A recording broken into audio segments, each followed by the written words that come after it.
Harish, the best academy.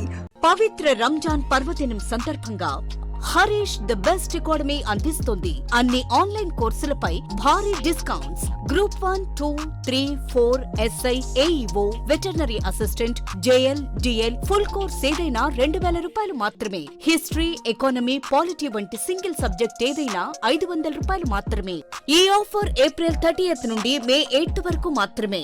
ఈ bumper offer miss చేసుకోకండి. Legendary ఫ్యాకల్టీచే ఖచ్చితంగా జాబ్ సాధించే విధంగా రూపొందించబడిన ఆన్లైన్ క్లాసెస్. వెంటనే గూగుల్ ప్లే స్టోర్ నుండి హరీష్ అకాడమీ యాప్ ను డౌన్లోడ్ చేసుకోండి. విజయం సాధించండి. Harish the best academy. Phone 8341116915.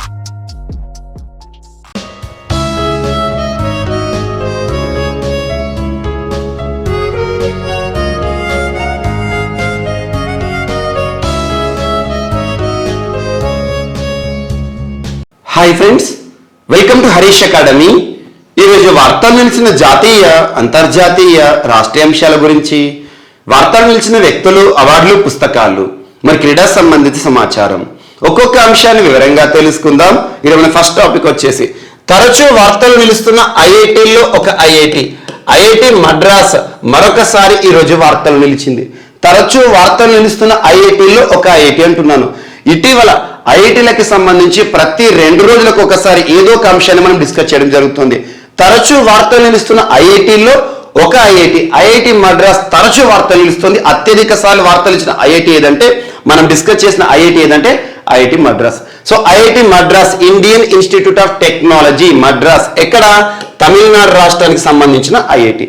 ఇటీవల ఐఐటి శాస్త్రవేత్తల యొక్క ఇన్నోవేషన్, ఆ ఇన్నోవేషన్ పేరు గుర్తుంచుకోండి, హోమ్ సెప్ అనే ఒక రోబోని సృష్టించి, హోమ్ సెప్ అనే ఒక ఇన్నోవేషన్ తో ఈరోజు వార్తలు నిలిచారు ఐఐటి మద్రాస్ శాస్త్రవేత్తలు. సో దీని యొక్క ఉద్దేశం ఏంటంటే, సో సెప్ అంటే సెప్టిక్ ట్యాంక్, హోమ్ అంటే ఇల్లు, మన యొక్క ఇల్లు. సో మన ఇళ్లలో ఉండే సెప్టిక్ ట్యాంక్ ఏదైతే ఉంటుందో, ఆ సెప్టిక్ ట్యాంక్ ని శుభ్రపరచడానికి, క్లీన్ చేయడానికి ఉద్దేశించబడిన ఒక రోబోని ఈ హోమ్ సెప్ అని గుర్తుంచుకోండి. ఒక రోబో. ఆ రోబో యొక్క ఉద్దేశం ఏంటి?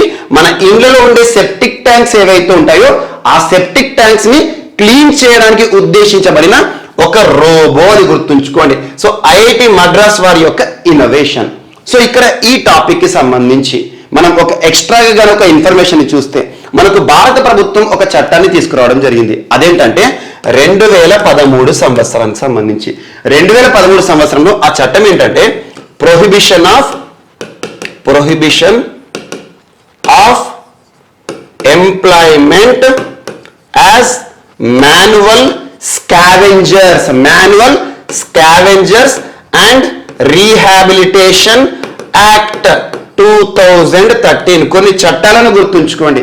ఏదైనా చట్టం గనక వార్తలు నిలిచింది అనుకోండి, ఈచ్ అండ్ ఎవ్రీ వర్డ్ మీరు అర్థం చేసుకుంటే ఆటోమేటిక్ గా ఆ చట్టం యొక్క ఉద్దేశం ఎందుకు తీసుకురావడం జరిగిందో తెలుస్తుంది. సో ప్రొహిబిషన్ అంటే నిషేధించడం. ఏం నిషేధించాలి? Employment or work. So prohibition of employment or work, prohibition of work అని గుర్తుంచుకోండి.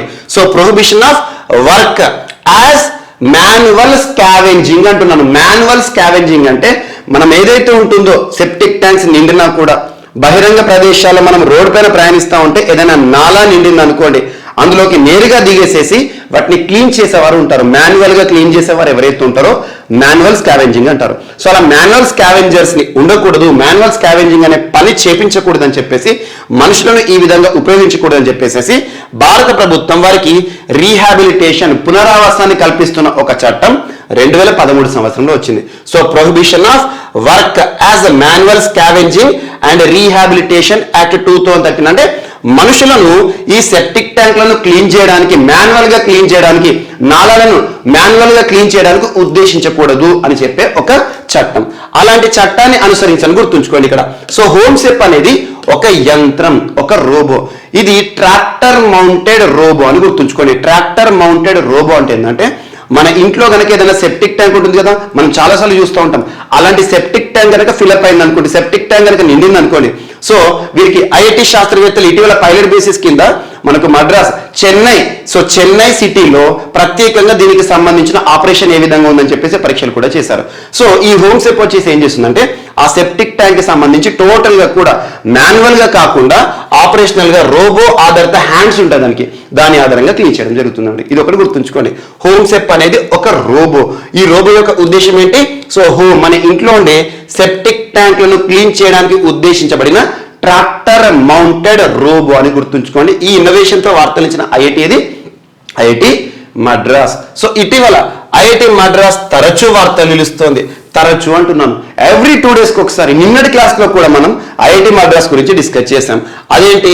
సో బ్యాక్టీరియా నుండి మనకు బయోసిమెంట్ అనే ఒక అంశం గురించి డిస్కస్ చేయడం జరిగింది. సో బ్యాక్టీరియా నుండి బయోసిమెంట్ ని తయారు చేయడం అనే ఒక ఇన్నోవేషన్ తో ఇటీవల ఐఐటి మద్రాస్ వార్తలు నిలిచింది. Bacteria to బయోసిమెంట్.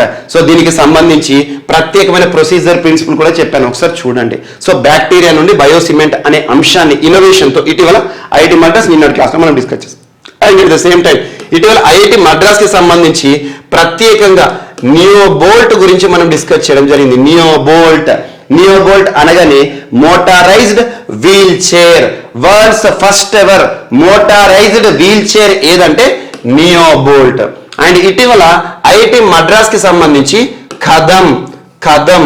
Kadam artificial నీని innovate చేసి వార్తలు ఇచ్చిన. ఆర్టిఫిషియల్ నీ అంటే కృత్రిమ మోకాలు. ఎవరైతే నడక సంబంధిత సమస్యలతో ఇబ్బందులు పడేవారు ఉంటారో వారి కోసం ఉద్దేశించబడే ఒక ఆర్టిఫిషియల్ మోకాలు, కృత్రిమ మోకాల్ని సృష్టించి వార్తలు నిలిచిన ఐఐటి ఏదంటే ఐఐటి మద్రాస్. అండ్ ఇటీవల ఐఐటి మద్రాస్ కి సంబంధించి శాస్త్ర అనే ఒక ఎస్ఎన్టి మ్యాగజైన్ వార్తలు నిలిచింది.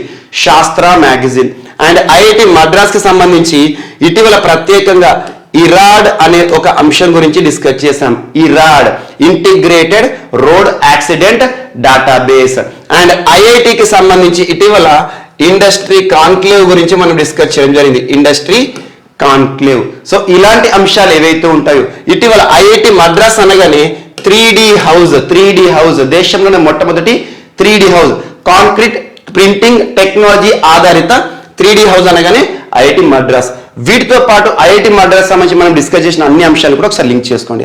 అండ్ తరచూ ఐఐటీలకు సంబంధించి ప్రతిరోజు మీకు రివైజ్ చేస్తున్నానంటే ఎంత ఇంపార్టెంటో గుర్తుంచుకోండి. రానున్న పోటీ పరీక్షలు నేను ఏవైతే తరచూ రిపీట్ చేస్తున్నానో వాటిపైన ప్రత్యేక శ్రద్ధ చూపండి. ఖచ్చితంగా 1 లేదా 2 ప్రశ్నలు మనం చూసే అవకాశం ఉంది.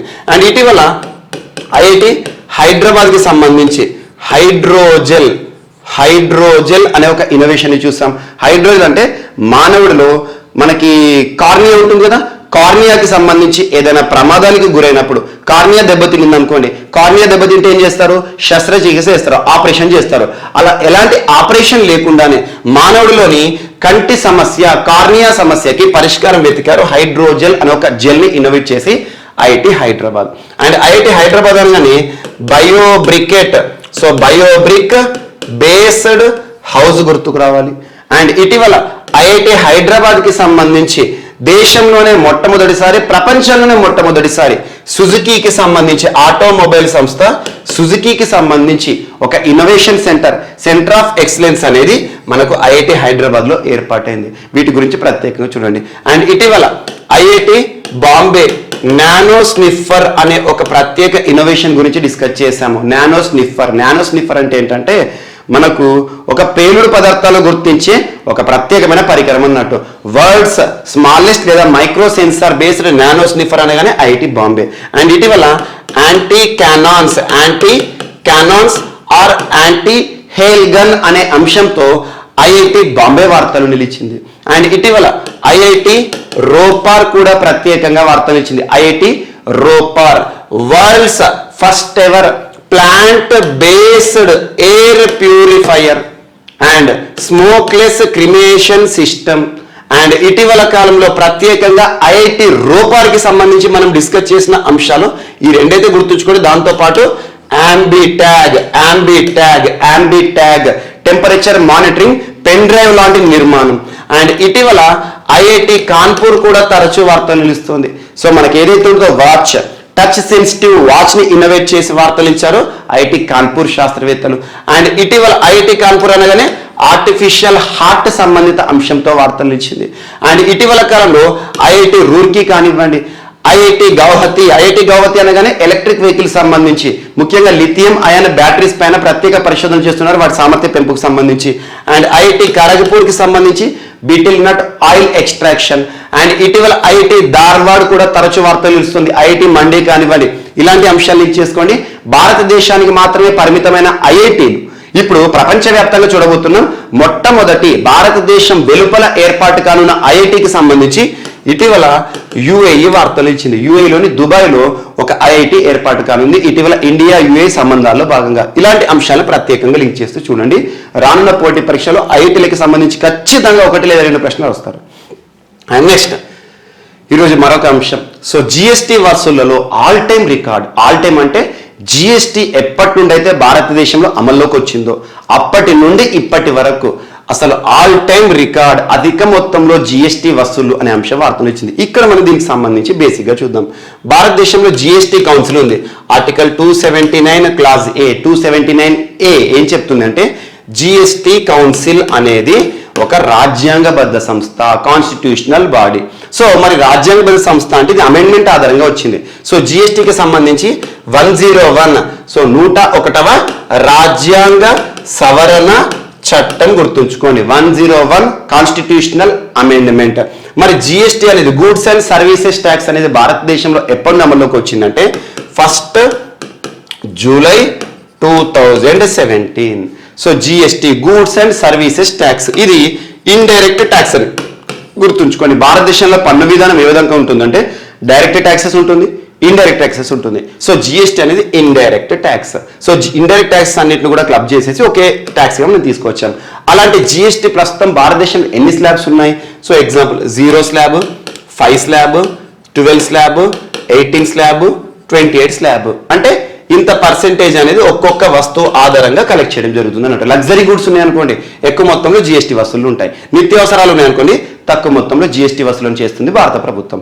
అలాంటి జిఎస్టీకి సంబంధించి వసూళ్లను ప్రతి నెల కూడా మనం కౌంట్ చేయడం జరుగుతుంది. ఎంత వచ్చింది, గడిచిన నెలలో ఎంత జిఎస్టీ వసూలు వచ్చింది అని చెప్పేసి ఈ నెల చూస్తాం అన్నట్టు. సో మనం ఇప్పుడు మే మంత్ లో ఉన్నాం. సో మే 2. సో గడిచిన మంత్ అంటే ఏప్రిల్ మాసంలో ఎంత మొత్తంలో జిఎస్టీ వసూలు వచ్చాయని చెప్పేసి భారత ప్రభుత్వం మినిస్ట్రీ ఆఫ్ ఫైనాన్స్ ఏవైతే చెప్తున్నారంటే గణాంకాలు జిఎస్టీ వసూలలో ఆల్ టైమ్ రికార్డ్ రావడం జరిగింది. గత నెలలో ఈ ఫిగర్ గుర్తుంచుకోండి 1.68 lakh crore రూపీస్ అంట ఇన్కమ్ జిఎస్టీ ద్వారా. భారతదేశానికి వచ్చే రాబడి ఏదైతే ఉంటుందో పన్ను రాబడి ఉంటుంది. ఆ పన్ను రాబడుల్లో ఇండైరెక్ట్ అంటే మనకి పరోక్ష పన్ను రాబడిగా చూడొచ్చు. సో ఇండైరెక్ట్ ట్యాక్స్ అయిన జిఎస్టీ ద్వారా ఎంత వచ్చిందంటే ఒక్క నెలలోనే 1.68 lakh crores ఎక్స్క్లూజివ్ గా జిఎస్టీ ద్వారా రావడం జరిగింది. సో దీన్ని కంపేర్ చేయాలి లాస్ట్ ఇయర్ సేమ్ ఇదే మంత్ అంటే ఇప్పుడు మనం ఏప్రిల్ మంత్ కి సంబంధించి చూస్తున్నాం. ఏప్రిల్ మంత్ లో జిఎస్టీ వసూలు ఎంత అంటే భారత ప్రభుత్వానికి 1.68 lakh crores. మరి ఈ ఏప్రిల్ మంత్ ని 2021 ఏప్రిల్ మంత్ తో మనం చూస్తే గనక ఎంత మొత్తం ఉందంటే 2021 ఏప్రిల్ కంటే ఇది 20% అధికం అంట, 20% మోర్ అని గుర్తుంచుకోండి. అండ్ నెక్స్ట్ 1.5 లక్షల కోట్లు దాటడం ఇదే ఫస్ట్. సో భారతదేశంలో జిఎస్టీ జూలై 1, 2017 రోజు నుండి వచ్చింది, అమల్లోకి వచ్చింది అంటే ఇప్పటి వరకు ఎప్పుడు కూడా జిఎస్టీ వసూలు అనేది 1.5 lakh crores కి మించలేదు. అలాంటిది మొదటిసారి జిఎస్టీ అనేది 1.5 lakh crores కి మించి రావడం జరిగింది. ఇదొకటి ఇంపార్టెంట్. అండ్ నెక్స్ట్ సో ఇక్కడ మనం ఈ డేటా చూస్తే ఒకసారి కొన్ని గణాంకాలు కనబడతా ఉంటాయి. సో వస్తు సేవల పన్ను అంటే గూడ్స్ అండ్ సర్వీసెస్ ట్యాక్స్. వస్తు సేవల పన్ను వసూలులో ఆల్ టైమ్ రికార్డ్ నమోదైంది. ఈ ఏడాది ఏప్రిల్లో దాదాపు 1.68 లక్షల కోట్లు వసూలు అయ్యాయి. గత ఏడాది ఏప్రిల్లో వసూలైన మొత్తం కంటే ఇది 20% అధికం. ఈ ఏడాది మార్చిలో వసూలైన రూపాయలు 14209 అంటే 1.4 lakh crores కంటే దాదాపు 25,445 కోట్లు ఇది ఎక్కువ. మార్చ్ తో కంపేర్ చేస్తే మార్చ్ 2022 ఏప్రిల్ 2022 కంపేర్ చేస్తున్నాను అన్నట్టు. అండ్ జిఎస్టీ అమల్లోకి వచ్చాక వసూళ్లు 1.5 లక్షల కోట్లు దాటడం ఇదే తొలిసారంట. అండ్ నెక్స్ట్ ఇంతకు ముందు ఎన్నడూ లేని విధంగా గత నెల 20న కేవలం ఒక్క రోజులోనే 9.58 lakh లావాదేవీల ద్వారా దాదాపు రూపాయలు 57,847 కోట్ల జిఎస్టీ వసూలైందంట. దీంతో మొత్తంగా ఏప్రిల్లో 167,540 అంటే 1.68 lakh crores జిఎస్టీ రూపంలో రావడం జరిగింది.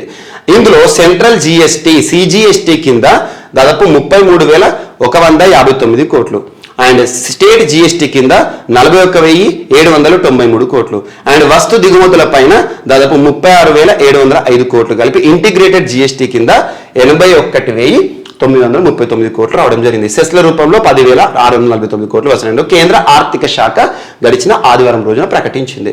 దేశంలో వ్యాపార కార్యకలాపాలు పెరగడంతో పన్ను చెల్లింపు విధానం సులభతరం చేయడం, సకాలంలో పన్ను చెల్లించిన వారిపై కఠిన చర్యలు చేపట్టడం వల్లనే జిఎస్టీ వసూలు భారీగా పెరిగాయి అని గుర్తుంచుకోండి. ఇది సరిపోతుంది. సో జిఎస్టీ వసూళ్ళకి సంబంధించి ఆల్ టైమ్ రికార్డ్ మొట్టమొదటిసారి జిఎస్టీ కమెంట్స్ వచ్చిన తర్వాత 1.5 lakh crores దాటం అనేది చరిత్రలో ఇదే ఫస్ట్ టైం అని గుర్తుంచుకోండి, సరిపోతుంది. ఇలాంటి సూపర్లేటివ్ అంశాలపైన ఖచ్చితంగా ఫైనాన్స్ మనకి ముఖ్యంగా ఎకానమీ సబ్జెక్ట్ నుండి ఒక ప్రశ్నను చూసే అవకాశం ఉంటుంది. నెక్స్ట్ ఎల్ఐసికి సంబంధించి LIC IPO, LIC life insurance corporation of India.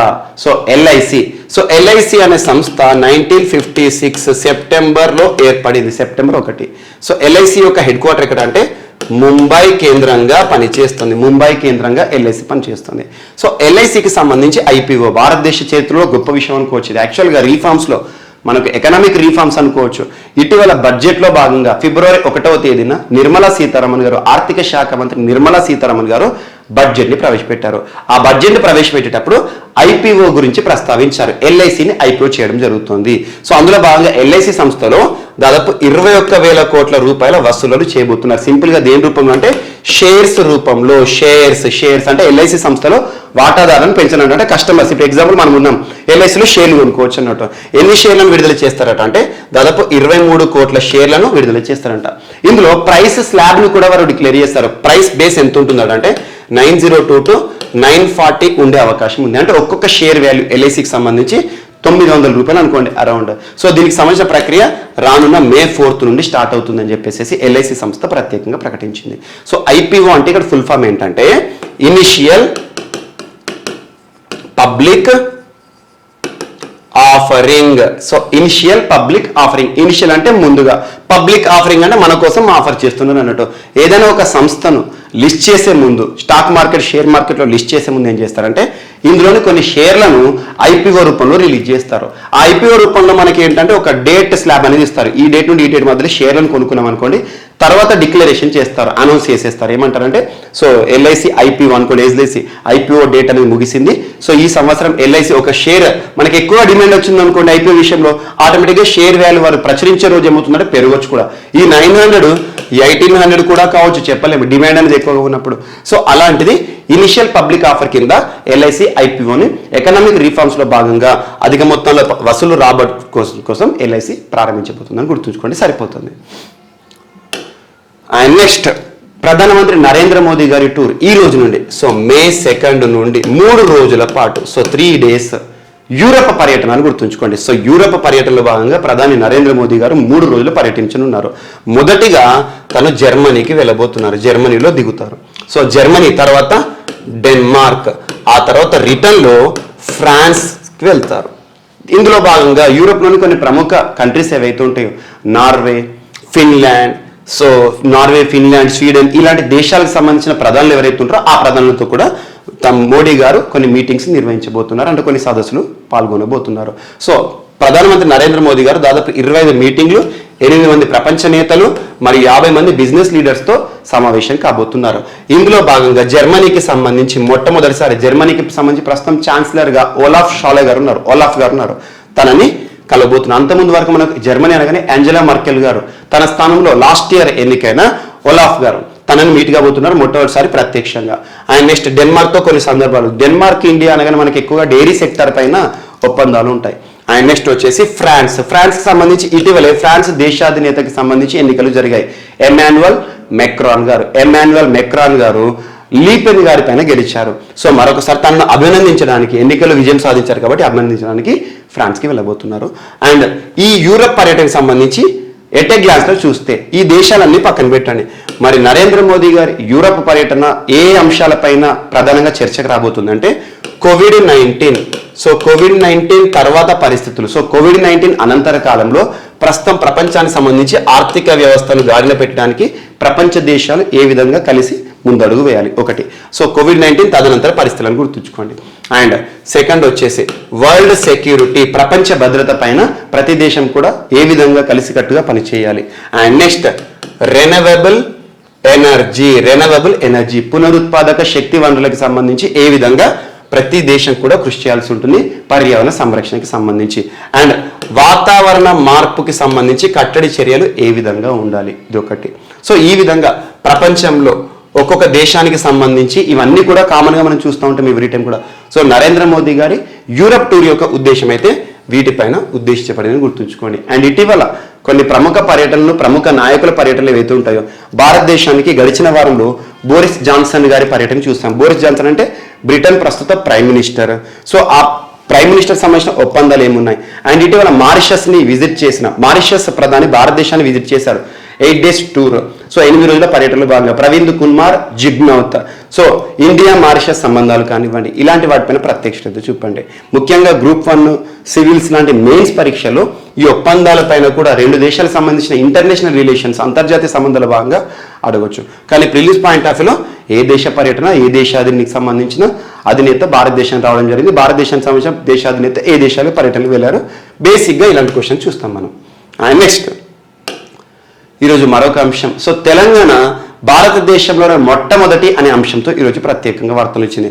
So Telangana is the first state in the country to have map room అనేది గుర్తుంచుకోండి. సో మ్యాప్ రూమ్ని ఏర్పాటు చేసిన దేశంలోనే మొట్టమొదటి రాష్ట్రం ఏదంటే తెలంగాణ. యాక్చువల్గా ప్రపంచంలో 2 గుర్తుంచుకోండి. ఇప్పటి వరకు వైట్ హౌస్లో అమెరికాలో మాత్రమే ఒక మ్యాప్ రూమ్ ఉండేది. అలాంటిది ఇటీవల తెలంగాణ రాష్ట్రంలో హైదరాబాద్లో ప్రత్యేకంగా commissioner and directorate of municipal administration CDMA పరిధిలో ఒక మ్యాప్ రూమ్ని ఏర్పాటు చేశారు. ఇందులో టోటల్ తెలంగాణ ఇండియాకి సంబంధించిన మ్యాప్ అంతా కూడా మనం ఈజీగా వీక్షించవచ్చు. అండ్ తెలంగాణ రాష్ట్ర ప్రభుత్వం తీసుకొచ్చిన పథకాలు ఏవైతే ఉంటాయో, స్కీమ్స్ ఏవైతే ఉంటాయో, ఒక్కొక్క స్కీమ్ ఇంప్లిమెంటేషన్ ఏ విధంగా ఉందని చెప్పేసి ఆన్లైన్ విధానంలోని టోటల్ సమాచారాన్ని కూడా తెలుసుకునే ఉద్దేశం అని గుర్తుంచుకోండి. ఇదంతా మనకు అడుగుతారు, ఎగ్జామ్లో ఒకటి అడుగుతారు. సో వైట్ హౌస్ తర్వాత ప్రపంచంలో 2వది, భారతదేశంలోనే మొట్టమొదటి మ్యాప్ రూమ్ ఎక్కడ ఏర్పాటైందంటే, ఏ రాష్ట్రంలో ఏర్పాటైందంటే తెలంగాణ రాష్ట్రం అని గుర్తుంచుకోండి, సరిపోతుంది. సో ఇలా తెలంగాణ రాష్ట్రానికి సంబంధించి ఇటీవల తరచూ దేశంలోనే మొట్టమొదటి అనే అంశాన్ని మనం చూస్తున్నాం. దేశంలోని మొట్టమొదటి డ్రోన్కి సంబంధించి ప్రత్యేక సర్వీసులు ప్రారంభమయ్యాయి. Medicine from sky, vaccine from sky అని చెప్పేసి. అండ్ ఇటీవల హరాబరా అనే ఒక ప్రత్యేక కార్యక్రమం, డ్రోన్ బేస్డ్ ఫారెస్ట్రీ అని చెప్పేసి, అంటే మానవుడు కూడా వెళ్ళలేని ప్రదేశాల్లో డ్రోన్ల ఆధారంగా సీడింగ్స్ చేయడం అన్నట్టు, ఇలాంటి అంశాలు. అండ్ ఇటీవల తెలంగాణ రాష్ట్రంలో వస్తున్న పెట్టుబడులు కానివ్వండి, రానున్న పోటీ పరీక్షలు తెలంగాణ పైన ప్రత్యేక శ్రద్ధ చూపండి తెలంగాణ రాష్ట్రానికి సంబంధించి ప్రిపేర్ అవుతున్న అభ్యర్థులు, ఎందుకంటే నోటిఫికేషన్ సీజన్ ఉంది కాబట్టి. And next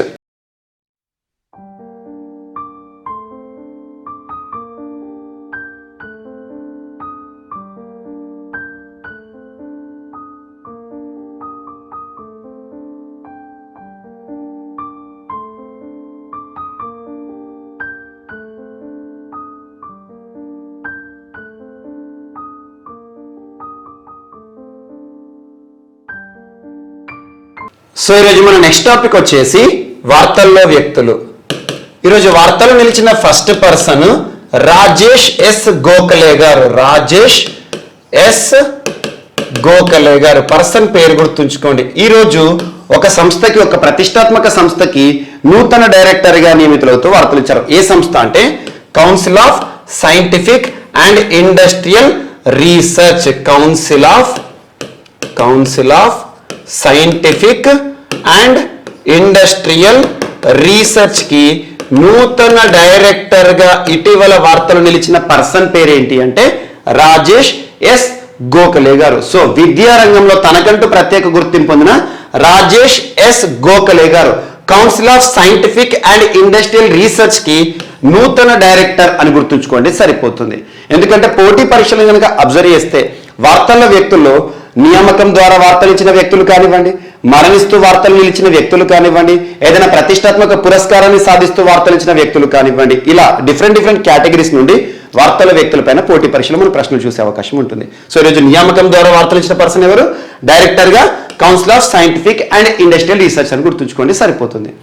and next Arun Kumar బాదురి గారు. అరుణ్ కుమార్ బాదురి పర్సన్ పేరు గుర్తుంచుకోండి. అరుణ్ కుమార్ బాదురి గారు ఒక శాస్త్రవేత్త, భారత అణుశాస్త్రవేత్త, సో న్యూక్లియర్ సైంటిస్ట్.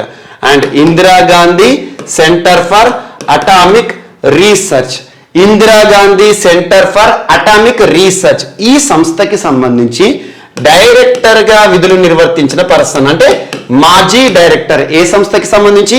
ఇందిరాగాంధీ గారి పేరిట centre for atomic research. Atomic research అంటే ఏంటి? అణురంగానికి సంబంధించి. సో భారతదేశంలో అణురంగంలో తనకంటూ ప్రత్యేక గుర్తింపు పొందిన ఒక అణుశాస్త్రవేత్త. సో మనకి అటామిక్ సైంటిస్ట్ అని గుర్తుంచుకోండి. ఇటీవల మరణిస్తూ వార్తలు ఇచ్చారు అరుణ్ కుమార్ బాదురి గారు అని గుర్తుంచుకోండి. సో మరణిస్తూ వార్తలు ఇచ్చిన వ్యక్తి. సో ఇక్కడ పోటీ పరీక్షలో అడుగుపోయే ప్రశ్నను ఎలా చూడొచ్చు అంటే మనం ఇటీవల మరణిస్తూ వార్తలు ఇచ్చిన అరుణ్ కుమార్ బాదురి గారు ఒక శాస్త్రవేత్త. ఏ రంగంలో తనకంటూ ప్రత్యేక గుర్తింపు పొందారంటే అణురంగం అని గుర్తుంచుకోండి.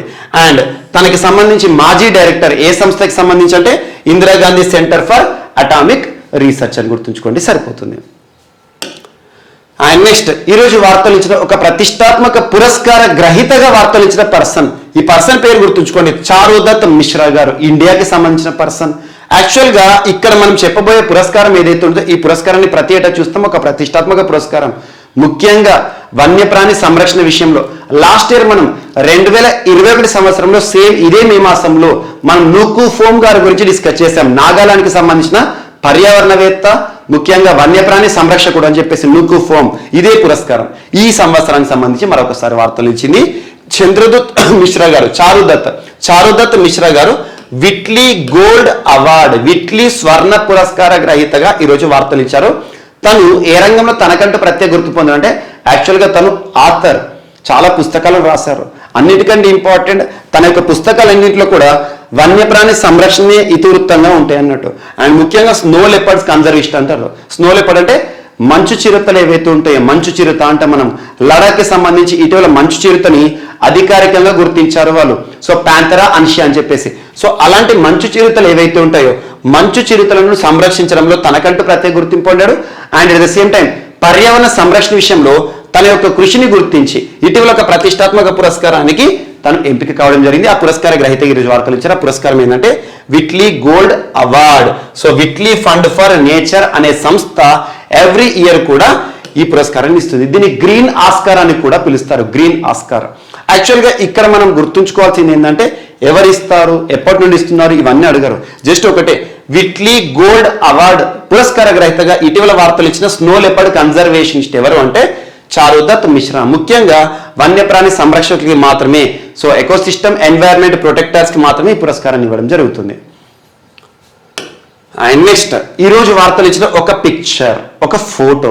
ఈ ఫోటో దీనికి సంబంధించిన ఒక సినిమాకి సంబంధించి కోల్కతాకి సంబంధించిన ఒక ప్రముఖ వ్యక్తి, సినిమా రంగంలో తనకంటూ ప్రత్యేక గుర్తింపు పొందిన వ్యక్తి దేవదత్ చక్రవర్తి. దేవదత్ చక్రవర్తి ఎక్కడంటే కోల్కతాకి సంబంధించిన వ్యక్తి. తను తీసిన ఒక మూవీ, ఒక డాక్యుమెంటరీ ఏంటంటే కెబాబియానా. కబాబ్ అంటాం కదా, కబాబియానా అన్నట్టు. సో కబాబియానా అని ఒక చిత్రంలో తనకి సంబంధించి ఒక ఇమేజ్ ఏదైతే ఉంటుందో ఆ ఇమేజ్ ఈరోజు ప్రతిష్టాత్మక పురస్కారానికి ఎంపికైంది. ఆ పురస్కార గ్రహీతకి ఈరోజు వార్తలు ఇచ్చారు కెబాబియానాకి సంబంధించి దేవదత్ చక్రవర్తి. ఆ పురస్కారం పేరు ఏంటంటే pink lady food photographer award. Pink lady food photography అవార్డుకి సంబంధించి వార్తలు నిలిచిన ప్రతిష్టాత్మక ఒక పురస్కార గ్రహీత వార్తలు ఇచ్చిన పర్సన్ ఎవరంటే దేవదత్ చక్రవర్తి. ఇక్కడ ఈ సినిమా పేరు గుర్తుంచుకోండి, కబాబియానా అని ఒక ప్రత్యేకమైన చిత్రం అని గుర్తుంచుకోండి. సినిమా కాదు, యాక్చువల్గా ఇది ఒక డాక్యుమెంట్ రూపంలో ఇచ్చారు, ఇమేజ్ని రిలీజ్ చేశారు. కబాబియానా అని ఒక చిత్రానికి గాను ఒక ఫోటోకి గాను తను పింక్ లేడీ ఫుడ్ ఫోటోగ్రాఫర్ అవార్డుగా ఒక పురస్కార గ్రహీతగా వార్తలు ఇచ్చారు. అండ్ నెక్స్ట్ క్రీడలకి సంబంధించి ఈరోజు ఒక వ్యక్తి వార్తలు ఇచ్చారు. అమెరికాకి సంబంధించి ప్రముఖ స్విమ్మర్ ఆమ్స్ట్రాంగ్. సో ఆమ్స్ట్రాంగ్ అనే ఒక పర్సన్ ప్రపంచ రికార్డు సృష్టిస్తూ వార్తలు ఇచ్చారు. ఆ ప్రపంచ రికార్డు ఏంటంటే తను స్విమ్మింగ్లో డిఫరెంట్ స్ట్రోక్స్ ఉంటాయి. స్విమ్మింగ్లో బ్యాక్ స్ట్రోక్లో తనకంటూ ప్రత్యేక గుర్తింపు పొందాడు ఆమ్స్ట్రాంగ్ యువకుడు. సో అమెరికాకి సంబంధించిన ఆమ్స్ట్రాంగ్ తను సరికొత్త రికార్డు ఏం సృష్టించారంటే 50 మీటర్స్ బ్యాక్ స్ట్రోక్ ఏదైతే ఉందో స్విమ్మింగ్లో బ్యాక్ స్ట్రోక్ చేయడం, 50 మీటర్ బ్యాక్ స్ట్రోక్ ని తను ఎంత కాలంలో ఛేదించాడంటే 23.71 సెకండ్స్ మాత్రమే. 23.71 సెకండ్లో 50 మీటర్లు తను బ్యాక్ స్ట్రోక్ ద్వారా స్విమ్మింగ్ చేయడం జరిగింది. అది ప్రపంచ రికార్డుగా వార్తలు ఇచ్చింది. మరి ఎక్కడ జరిగింది ఈవెంట్ అంటే నార్త్ కరోలినా వేదికగా అమెరికాకి సంబంధించి.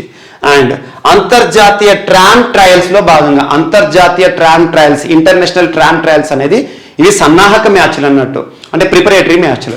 దేనికి సంబంధించి అంటే రానున్న బుడాపెస్ట్ ప్రాంతంలో బుడాపెస్ట్లో జరగనున్న ప్రపంచ ఛాంపియన్షిప్ కోసం జరుగుతున్న సన్నాహక మ్యాచ్ అంతర్జాతీయ ట్రామ్ ట్రయల్స్ లో నార్త్ కరోలినా వేదికగా ఆమ్స్ట్రాంగ్ 50 మీటర్ల బ్యాక్ స్ట్రోక్ ని 23.71 సెకండ్లలో ఛేదించి ఒక సరికొత్త రికార్డు, స్విమ్మింగ్ లో బ్యాక్ స్ట్రోక్ లో సరికొత్త రికార్డుతో వార్తలు ఇచ్చారని గుర్తుంచుకోండి సరిపోతుంది.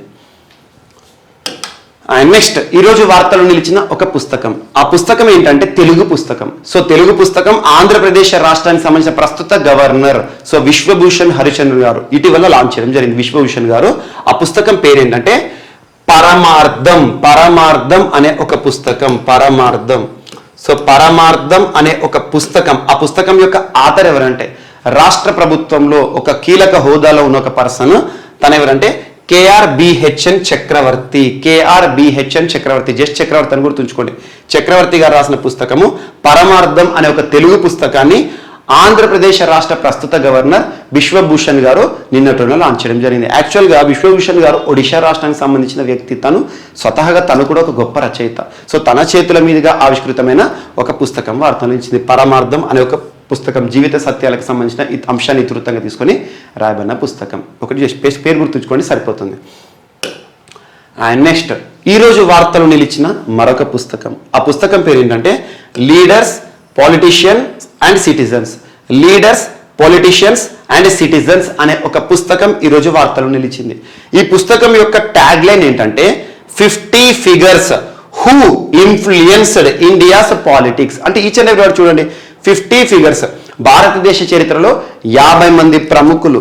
దీనికి సంబంధించట ఎవరు ఏం చేశారంట ఇన్ఫ్లుయెన్స్డ్ ఇండియాస్ పాలిటిక్స్, భారత రాజకీయాలను ప్రభావితం చేసిన 50 మంది ప్రముఖులకి సంబంధించిన అంశాలను ఇతివృత్తంగా చేసుకొని రాయబడిన పుస్తకమే లీడర్స్ పొలిటీషియన్స్ సిటిజన్స్, పౌరులు రాజకీయ నాయకులు అనే ఒక పుస్తకం ఇటీవల వార్తలు ఇచ్చింది. ఇందులో చాలా మంది మనకు భారతదేశ చరిత్రలో గుర్తింపు పొందిన వారు. ఎగ్జాంపుల్ సిటిజన్ గా గుర్తింపు పొందిన వ్యక్తి అబ్దుల్ కలాం గారు. అండ్ నెక్స్ట్ మనకు బాల్ ఠాక్రే గారు. అండ్ నెక్స్ట్ అటల్ బిహారీ వాజ్పేయి గారు అండ్ ఇందిరాగాంధీ గారు కానివ్వండి. సో ఇలాంటి పర్సన్స్ ఎవరైతే ఉంటారో షీలా దీక్షిత్ గారు కానివ్వండి, ఇలాంటి పర్సన్స్ భారతదేశ చరిత్రలో అత్యంత ప్రభావాన్ని చూపించిన వ్యక్తులు ఎవరు అనే అంశాన్ని ఇతివృత్తంగా చేసుకొని రాయబడిన పుస్తకమే, రాజకీయాలకి సంబంధించిన అంశాలను ఇతివృత్తంగా తీసుకొని రాయబడిన పుస్తకమే. ఈ పుస్తకాన్ని ఎవరు రాయడం జరిగిందంటే రషీద్ కిడ్వాయ్, పొలిటికల్ లీడర్. తను కూడా పార్టీ పరంగా ముఖ్యంగా రాజకీయాల పరంగా తనకంటూ ప్రత్యేక గుర్తింపు పొందిన రషీద్ కిడ్వాయ్ అనే ఒక పర్సన్ ఆథర్ రాసిన పుస్తకం. ఈ పుస్తకం యొక్క ఫోర్వర్డ్ ఎవరు రాస్తారంటే ముందు మాట అంటాం. ఏదైనా పుస్తకం ఉందనుకోండి ఆ పుస్తకానికి ముందు మాట ప్రస్తావన అనేది ఉంటుంది. ఫోర్వర్డ్ ఎవరు రాస్తారంటే శశి తరూర్ గారు. శశి తరూర్ అంటే కాంగ్రెస్ సీనియర్, కేరళ రాష్ట్రానికి సంబంధించి హై పిచ్ లో ఇంగ్లీష్ మాట్లాడే వ్యక్తి అతను. సో శశి తరూర్ గారు రాసిన ఫోర్వర్డ్ గా రాసిన పుస్తకం. ఈ పుస్తకాన్ని గుర్తుంచుకోండి. పుస్తకం పేరేంటి leaders politicians citizens 50 figures who influenced India's politics. Author ఎవరు రషీద్ కిడ్వాయ్. ఈ పుస్తకం గురించి ఈసారి అడగబోయే అవకాశం ఉంటుంది ఎందుకంటే కొంత ఇంపార్టెంట్ పుస్తకమే. సో ఇవి మనకు ఈరోజు వార్తలు నిలిచిన అంశాలు.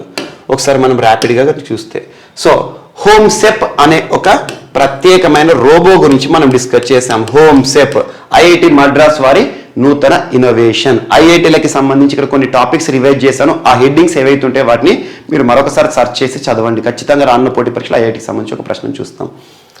అండ్ నెక్స్ట్ జిఎస్టీ వసూలులో ఆల్ టైమ్ రికార్డు సాధించింది భారతదేశం. సో జిఎస్టీ కమెన్స్మెంట్ తర్వాత అంటే 2017 జూలై 1 నుండి ఇప్పటి వరకు అధిక మొత్తంలో జిఎస్టీ వసూలు అనేవి రావడం జరిగింది. ఆ ఫిగర్స్ సంబంధించి కంపారిజన్ కూడా చూసాం మనం.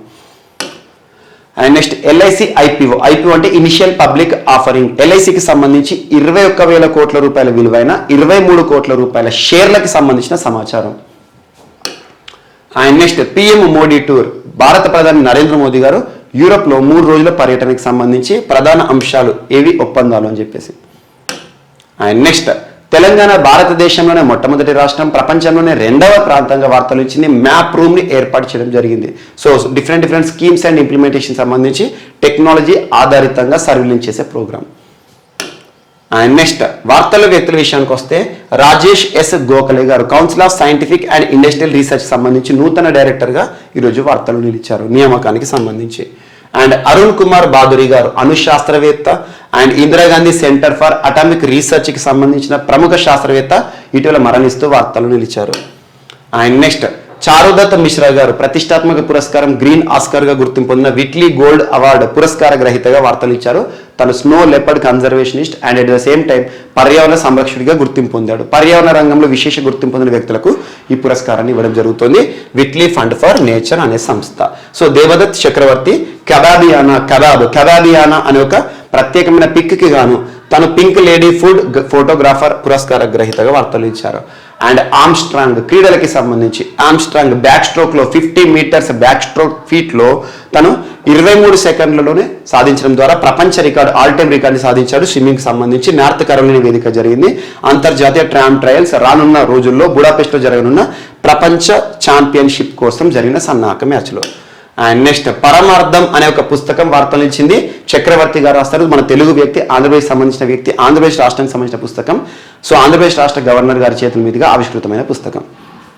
అండ్ నెక్స్ట్ రాజకీయాలకు సంబంధించి ఇంపార్టెంట్ పుస్తకం leaders politicians and citizens 50 figures who influenced India's politics అనే ఒక పుస్తకం వార్తలు ఇచ్చింది. ఎవరు రాశారు అతనంటే రషీద్ కిడ్వాయి గారు. సో జస్ట్ పుస్తకం పేరు గుర్తుంచుకోండి, ఇతివృత్తం గుర్తుంచుకోండి, చాలా ఇంపార్టెంట్. సో ఇవి ఈరోజు వార్తలు నిలిచిన అంశాలు. మిస్లేనియస్ అంశాలు మనం మిగిలిపోతే మాత్రం రేపటి క్లాస్లో యాడ్ చేసుకొని నేర్చుకుందాం. రేపు కలుద్దాం. Thank you.